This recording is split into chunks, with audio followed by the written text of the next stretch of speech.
Muy buenos días al auditorio de Cambio en el Debate.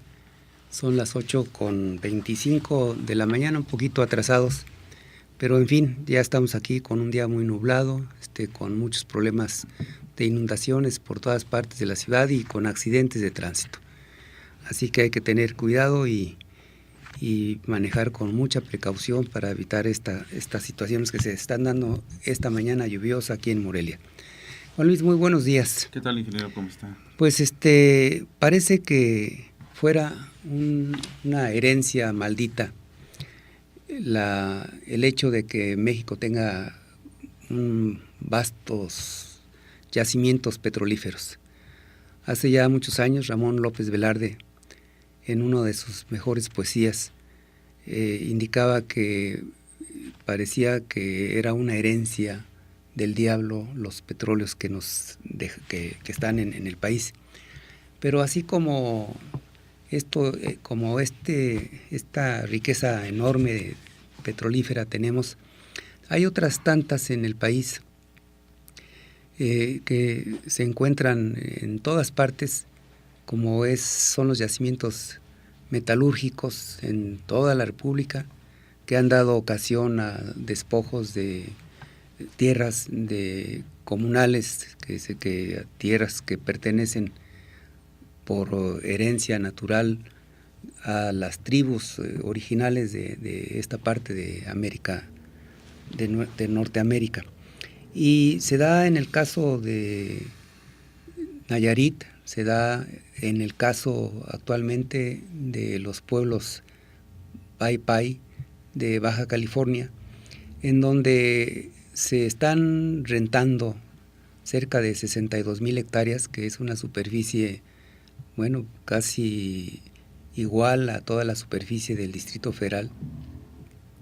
Y esas 62,000 hectáreas que pertenecen a esta tribu Pai Pai, pues están rentadas, están concesionadas a una firma extranjera nuevamente, es decir, una firma extranjera, pero curiosamente pagan por cada 10,000 metros cuadrados que tienen en una hectárea, pagan al mes $1.50 por hectárea. Esa es la concesión, y eso no es un punto extraño, no es un lunar en la República, es una constante. Nosotros tenemos en el Istmo de Tehuantepec una zona muy importante en donde las corrientes atmosféricas cambian constantemente y provocan un flujo de aire enorme en la parte del Istmo de Tehuantepec, que se conoce como la ventosa, de tal suerte que es tan fuerte el aire que hay letreros de advertencia de los camioneros para que manejen despacio, porque con mucha frecuencia son volcados por el aire, son empujados por el aire, sacados de la carretera y hay accidentes. Y ahí en esa zona están sembradas ya cientos de generadores eólicos que también están concesionados, las pagan por la superficie sumas irrisorias, y vemos en fin, en forma constante por toda la República, que hay despojos de nuestras riquezas a manos de los extranjeros. Este año el auditorio debe recordar muy bien que se cumplen 200 años de promulgados los sentimientos de la nación, y yo no sé si todavía haya en el gobierno de la República, en gente de la iniciativa privada, que sepa quién es el autor de los sentimientos de la nación y qué es lo que dicen los sentimientos de la nación. Y una de las cosas que indicaba, lo voy a dejar así sin decir quién es el autor, porque seguramente muchos lo desconocen, y ya al término del programa diremos quién es el autor de los sentimientos de la nación. Y desconocen el contenido los mismos, pero que son vigentes todavía.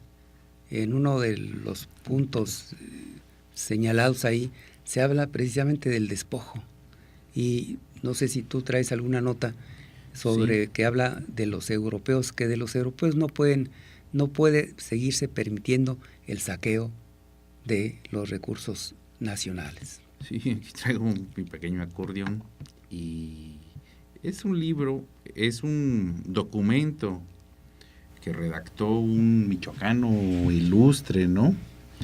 Le estamos dando pistas pues a la gente que gobierna en el país. El 14 de septiembre de 1813 en la ciudad de Chilpancingo, o sea que va a cumplir 200 años, este documento. Este documento se inspiró en su momento en teorías, postulados, filosofías de grandes pensadores de la época, tanto extranjeros como nacionales. Fundamenta su teoría principalmente en la división de poderes que se estableció en esos momentos de la época de la Ilustración, con Montesquieu, John Locke, de Voltaire, toma la defensa de las libertades civiles, que en estos momentos, con lo que estamos viendo en diferentes partes del país, es fundamental tomarlo. De los López Rayón toma la parte del constitucionalismo, que hasta este momento sigue siendo columna vertebral del sistema político mexicano. Bueno, es del sistema escrito, sí, de la claro. tradición política, que está vigente en los principios constitucionales. Toma o genera un elemento de carácter económico donde plantea la moderación de la opulencia. O sea, ya desde esos momentos se planteaba como el nivel de ingreso y la distribución como un problema. Qué curioso, hablando de la opulencia, nosotros tenemos el hombre más rico del mundo. ¿Y el cuarto? Bueno, no sé si el cuarto más rico, también, el de Minera México. Minera México, sí.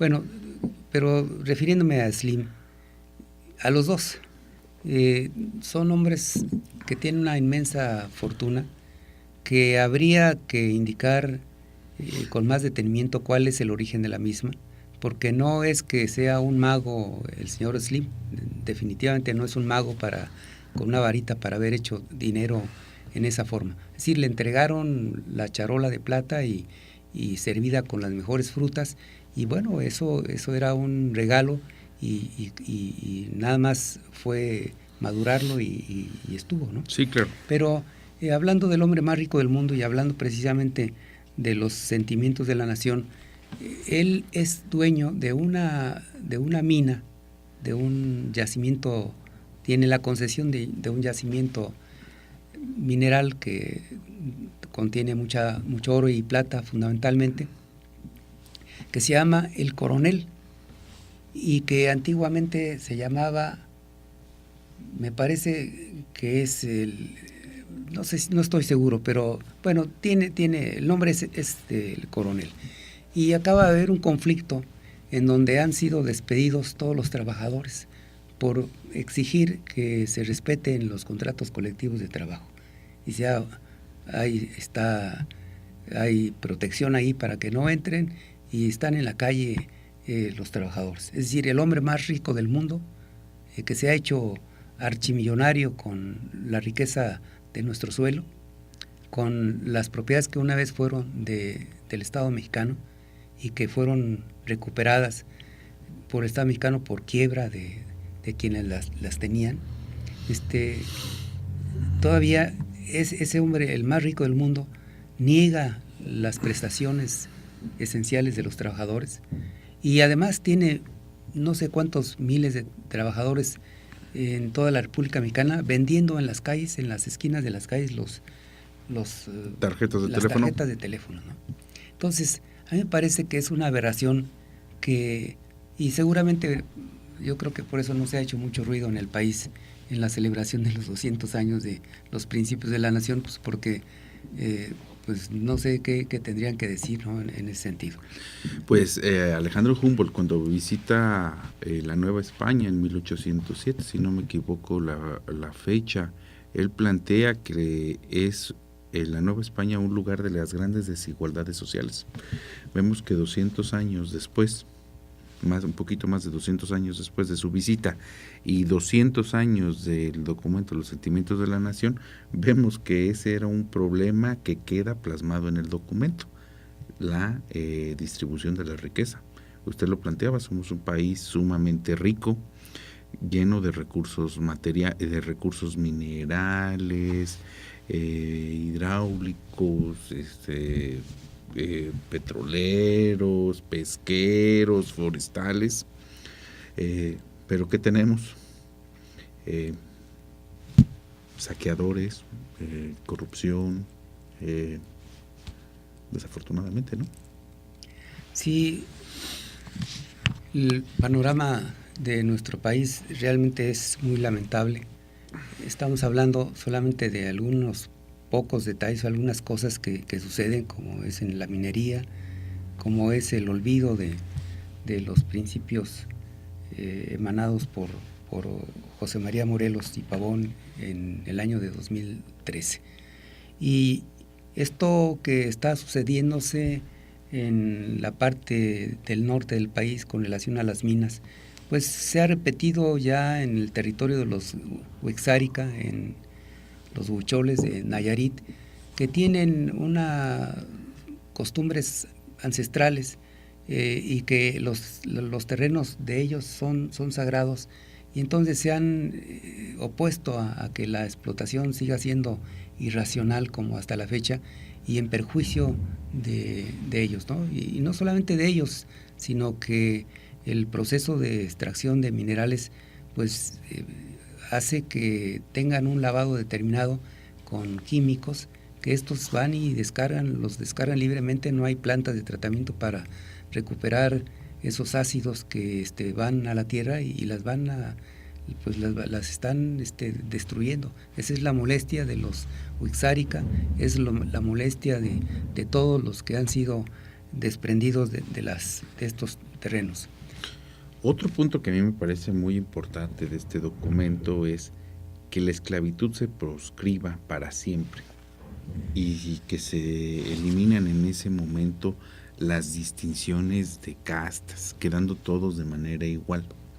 Y en este momento vemos que en México formalmente no existe la esclavitud, pero se está teniendo un fuerte problema en el Tratado de Blancas, que prácticamente viene a ser lo mismo. O sea, no en las mismas condiciones, pero casi igual. Bueno, lo que pasa en el campo, con los jornaleros, con los migrantes que transitan por el país. No, realmente es lamentable, es penoso que nosotros como país estemos cruzando por una etapa de esta naturaleza, en donde hay miles de trabajadores que vienen desde Centroamérica, de Sudamérica, en busca de mejores perspectivas, y que llegan aquí a territorio mexicano, y aquí lo que les espera es la muerte. Es decir, ha habido casos realmente lamentables de cómo los acribillan arriba de los trenes, denominados La Bestia, le llaman, el ferrocarril que viene desde Chiapas hasta la frontera. Y cómo no hay la posibilidad, o no se encuentra la posibilidad para detener tanto crimen.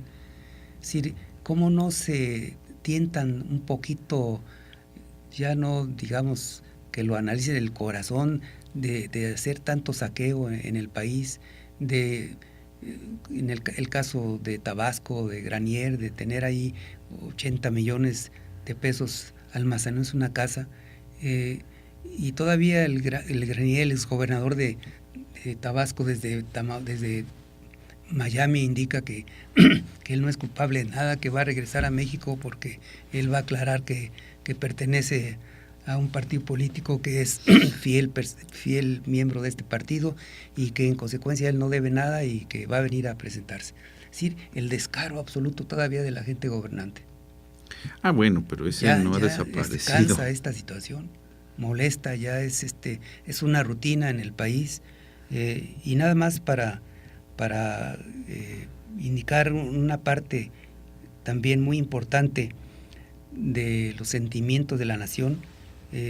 Repito las palabras que escribiera el insigne Morelos: la patria no será del todo libre y nuestra mientras no se reforme el gobierno, abatiendo al tiránico, sustituyendo el liberal y echando fuera de nuestro suelo al enemigo español que tanto se ha declarado contra esta nación. Hoy estamos invadidos de extranjeros que están prácticamente expoliando nuestro país. Los recursos que se llevan son muy superiores a los que dejan.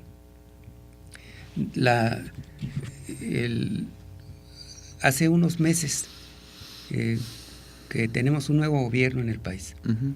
Y al inicio de este gobierno empezó a haber una disminución o empezó a haber una apreciación del peso mexicano. Y los ilusos, que habemos muchos todavía en este país, que creemos en un milagro de que el gobierno se va a transformar para poder desarrollar el país, empezamos a ver cómo iba apreciándose el peso. Y de repente esa apreciación del peso hace, tú como economista, pues hay una atracción para vender los dólares. Así es. O cuando menos para sacarlos nuevamente del país. Y este es un juego infernal que tienen, diabólico, que tienen en la economía, y que con esas medidas de que bajó el peso y que subió el dólar o al revés, por temporadas, hacen un flujo económico que se enriquecen y finalmente salen del país y estamos atorados con una economía muy lamentable. Sí, en este momento algo que me parece muy curioso que usted mencionaba de lo que va de la administración es la visita que han tenido dos de los principales hombres más poderosos en este planeta, ¿no? La visita de Obama y la visita del primer ministro chino. ¿Qué significa o qué señal quieren mandar? Yo creo que están viniendo, regresando a los planteamientos que usted ha hecho, pues vienen no porque seamos el gran potencial económico nosotros, que dice que somos la octava, pues viene el 1 y el 2 para ver los recursos los recursos naturales que existen en México, ¿qué ¿no? aprovechamiento se tiene? Porque somos de los que más les exportamos acero a China, gas, maderas, entonces pues vienen a ver qué puede. Y bueno, no es es una molestia, yo creo que natural, el hecho de que nosotros tengamos aquí en el puerto de Lázaro Cárdenas un desarrollo que fue fundado, o cuando menos que fue pensado por el general Lázaro Cárdenas para desarrollar el país. Y ahí en esta franja de Lázaro Cárdenas, de la costa michoacana, se instalaron una serie de empresas con capital mexicano, de ellas gran parte del propio gobierno, y se empezó con muchos esfuerzos a construir desde los años 50. Se comenzó o ya se pensaba en el desarrollo de la costa, y en los años 60 empezó a verse fructificado este anhelo. Se construyó la siderúrgica, hubo una fábrica que se instaló ahí de tubería para los ductos que Petróleos Mexicanos requería para su expansión. Tenían ya el acero ahí, había otra planta también de inversión mexicana, la NKS, y una serie de otras factorías que estuvieron ahí precisamente para impulsar el desarrollo del Estado y de la República. Se logró la construcción de la central hidroeléctrica de La Villita, se terminó antes de ella la hidroeléctrica de Infiernillo, precisamente para alimentar esas industrias, y un esfuerzo económico, recursos millonarios que invirtieron en la estructura industrial, que se invirtieron por parte del gobierno de la República para terminar vendiendo para terminar vendiendo la siderúrgica regalada prácticamente a gente nacional, que a los pocos años de tener en propiedad la vendieron 3, 4, 5 veces el costo con el que habían pagado. Entonces, bajo esta consideración, pues sencillamente no hay recursos económicos ni hay desarrollo nacional que pueda darse con tanto saqueo que se ha hecho del país. Y precisamente por este saqueo, pues es que estamos hablando de los sentimientos de la nación que eran muy claros o que son muy claros en su texto, y que son precisamente los principios que nos pueden dar una soberanía, que nos pueden dar una independencia, que nos pueden dar la libertad de desarrollarnos con nuestros propios recursos si nosotros tuviéramos un poquito de nacionalismo y de raíz, ¿no? Es decir, la gente, desafortunadamente la gente que ha estado, y no es que sea malo, indiscutiblemente no es malo, sí, claro, pero la gente que ha estado gobernando los últimos años ha sido gente preparada, pero preparada en una filosofía muy diferente a la que tenían estos grandes hombres nacionalistas. Otro punto que a mí me parece muy interesante es el punto 22, donde comenta que se quite la infinidad de tributos, pechos e imposiciones que nos agobian. Entonces, en este momento se les quitan, o sea, aquí vemos que se les quitan a algunos una carga impositiva, pero el resto de la mayoría estamos pagando. Hay a quien se le condonan 2.300 millones de pesos. 3.500 millones de pesos les condona. Así, 3.200 millones de pesos. 3.200 millones de pesos. Que son 2 presupuestos de la ciudad de Morelia, nomás para que imaginemos. 3.200 millones de pesos se le condonan. ¿Y a quiénes se les condonan? Acaba de haber una transacción comercial en donde se está vendiendo la corona en una cantidad de cerca de 20,000 millones de dólares. Nosotros queremos saber cuántos millones de pesos o cuántos miles de pesos siquiera pagaron por esa transacción, por los impuestos correspondientes. No pagaron absolutamente un solo centavo, porque están en casa de bolsa y entonces los bolseros, pues muy vivos, ¿no? Los bolseros no pagan nada, ellos manejan la lana, siguen ganando y no entra un solo centavo a las arcas de la nación. Entonces a mí me parece que es una estupidez de los gobiernos o del gobierno federal, y bueno, ni siquiera estupidez del gobierno federal, de los diputados federales del Congreso de la Unión. Así es. Entonces, ¿quiénes son nuestros representantes en el Congreso de la Unión? ¿Qué están haciendo en el Congreso de la Unión? Esa es la pregunta, ¿no? ¿O a qué intereses representan? Porque, bueno, efectivamente está una autorización, pero no, es una autorización legal, dada por el Congreso de la Unión. Así es. Entonces, me parece que en el país no estamos mal. Entonces, sí, estamos pésimamente mal. Y esto es una reflexión para todos los ciudadanos, de que cuando menos en las próximas elecciones analicemos por quién votemos, ¿sí? Analicemos las personalidades. Tenemos que cambiar este país, pues de otra manera, venimos diciendo que de otra manera va a hundirse más, pues nos estamos hundiendo más, y han pasado muchos años y no podemos salir de este bache. Y no se vislumbra un cambio en el corto plazo, ¿no?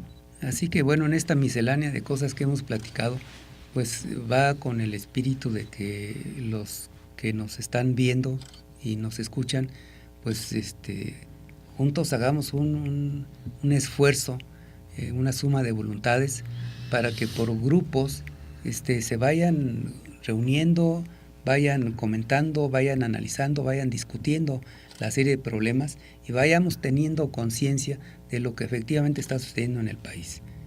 Este país es un país muy rico, no podemos seguir permitiendo que solamente el extranjero pueda hacer su América, como decían antes cuando venían de Europa los españoles. Decían, pues, ¿a qué vas ¿a qué vas al Nuevo Mundo? Dice, voy a hacer la América, es decir, voy a hacerme de dinero, ¿no?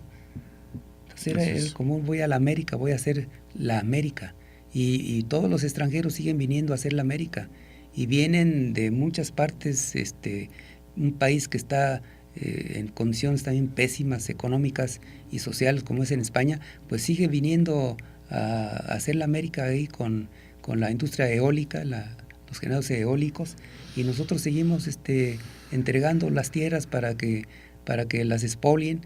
Estamos entregando los productos petrolíferos regalados prácticamente, porque es la única forma de sostener la economía. Otro punto que en lo particular me parece interesante y que debería de jugarse este rol el Congreso, pero que considero que no es así, dice: para que se dicte una ley, se haga justa, se haga una junta de sabios en el número posible para que proceda con acierto y exonere de algunos cargos que pudiesen resultarles. O sea, la importancia que tienen este papel los sabios, ¿no? O sea, no marca por edad ni nada, los sabios. Y que me imagino que para llegar a ser sabio debe de tener ciertas características de virtuosismo, ¿no?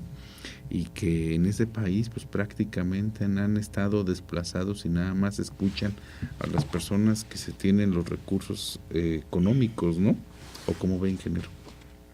Bueno, yo veo que casi se acerca la hora y que en 4 o 5 minutos más no alcanzaríamos a hacer todos los comentarios relacionados con los sentimientos de la nación, pero baste decir pues que lo que hizo don José María Morelos y Pavón hace 200 años era prácticamente no un decálogo, pero vamos a llamarle así, era una enumeración de puntos fundamentales para poder desarrollar adecuadamente a nuestro país después de haberse dado la independencia de México.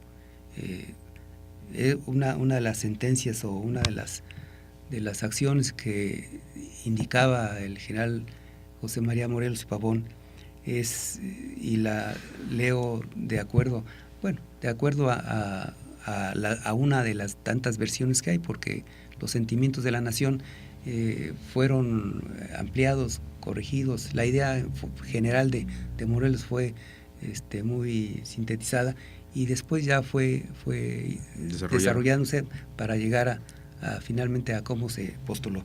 Y uno de estos dice que como la buena ley es superior a todo hombre, las que dicte nuestro Congreso deben ser tales que obliguen a constancia y patriotismo, modere la opulencia y la indigencia, y de tal suerte se aumente el jornal al pobre, que mejore sus costumbres, aleje la ignorancia, la rapiña y el hurto. Imagínense nada más la riqueza de esto, que lo aleje de la ignorancia, de la rapiña y el hurto. Y para corregir estas 3 partes fundamentales se requiere un proceso educativo nacional, pero efectivamente nacional, cimentado en nuestros valores y que nos permita tener una educación amplia a las nuevas generaciones para que se evite la ignorancia, la rapiña y el hurto. Así es. ¿Qué nos trata de decir aquí? Ya decimos el nombre, todavía no, del caudillo del sur. Ya lo dije yo muchas veces. Bueno, ¿qué nos dice en este documento? Pues básicamente buscar el mejor servicio de la dirección de la sociedad desde el sector público, ¿no? En pocas palabras, darle una orientación a la sociedad con este documento, que es fundamental. Dice aquí que como la buena ley es superior a todo hombre, y sigue la redacción, entonces volvemos al Congreso de la Unión, y no solamente al Congreso de la Unión, sino a los congresos de los estados, porque las leyes, las modificaciones a la Constitución Política de la República, pues tienen que ser aprobadas por todos los congresistas de todos los estados. Así ¿sí? es. O por la mayoría de los congresistas del estado, ¿no? Uh-huh. Entonces, es pues fundamental que en cada uno de nuestros distritos, y se acercan, no en el caso de Michoacán, sino de otros estados de la República, se acercan a elecciones intermedias, en donde se va a renovar los congresos de los estados, se renovarán autoridades municipales, y entonces es importante pues que la gente haga un análisis con mucha profundidad de quiénes son los aspirantes a estas posiciones de elección popular, cuáles son sus antecedentes, cuáles son su grado de estudios, cuál es su formación, su actuar. Y créanme que a veces es difícil atinarle cuando tenemos los perfiles algunos son muy importantes, muy sobresalientes, y solemos equivocarnos cuando lo comparamos con otros bajos perfiles en forma de preparación profesional, pero que finalmente son mucho mejores legisladores los de bajo perfil que los de perfiles muy altos. Y yo haría como colofón a estos comentarios que en la Constitución de 1917 los que promulgaron o los que impulsaron los cambios constitucionales que ya todos deformados nos siguen rigiendo, pues fueron un grupo de 290 y tantos diputados, 294 me parece, en donde la mayoría de ellos era de extracción campesina. Muchos de ellos habían sido soldados de la Revolución, y sí había luminarias como Francisco J. Mújica, como Pallavicini, que era un hombre de derecha, como el profesor Romero, aquí de Michoacán, como no me acuerdo otros constituyentes de 1917, como el general Heriberto Jara, como el ideólogo pues que fue michoacano, y que sometieron por consenso las leyes de 1917, y bueno, fue una constitución realmente ejemplar para nuestro país. Desafortunadamente, pues todos esos principios no los aceptamos, los hemos modificado, hemos cambiado la Constitución, y además con todos esos cambios pues han hecho los gobernantes de derecha lo que han querido de este país. Sí. ¿Cómo podríamos honrar este documento del ilustre Morelos? Yo creo que con 3 cuestiones muy fáciles. Con la reconstrucción y perfeccionamiento del nacionalismo mexicano, usted lo ha mencionado, con nuestra libertad que tenemos, tanto de expresión como de actuar, y con la defensa de la soberanía nacional, ¿no? Yo considero que con eso podemos estar enalteciendo este documento del ilustre Morelos. Pues amigos, abran internet, vayan a Wikileaks, ¿cómo se llama? Wikimedia, encuentren los sentimientos de la nación de Morelos, apréndanselo de memoria, repítanselos a sus amigos, a sus familiares, hagan conciencia de que tenemos que continuar con este tipo de principios porque es fundamental. Ojalá que pudieran abrir sus páginas de internet, entrar a Wikileaks y se conocerán el contenido de estos pensamientos tan hermosos, tan profundos, tan nacionalistas de don José María Morelos y Pavón, nacido en el jardín de la Nueva España, que era la antigua Valladolid, hoy la ciudad de Morelia. Muchísimas gracias y hasta la próxima.